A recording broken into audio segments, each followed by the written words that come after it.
Looking at this colored skull, we can see that each bone is having a different color. But now we're going to start with the frontal bone. The frontal bone is what you're seeing up here in this yellowish color here. So we're going to switch from this colored skull to a regular skull because that's what we'll be learning on. Now that we're looking at our regular skull, not the colored one, you can notice that this is our frontal bone up top here, just above the eye orbits. Now this line you're seeing, that's because the top of the skull can be removed. So the first landmark we're looking at is going to be the supraorbital margin. This is the supraorbital margin right here. Think about it as this ridge right where your eyebrows would be, the supraorbital margin. The supraorbital foramen, or supraorbital notch, is right here, that little indent and that little indent. On this skull, these are supraorbital foramen.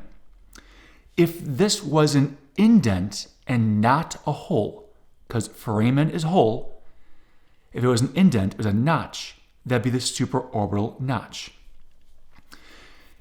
The frontal sinuses are right in here, inside the bone. Now on this plastic skull, we can't see that. Just know that they are inside at this location. Next one is the glabella.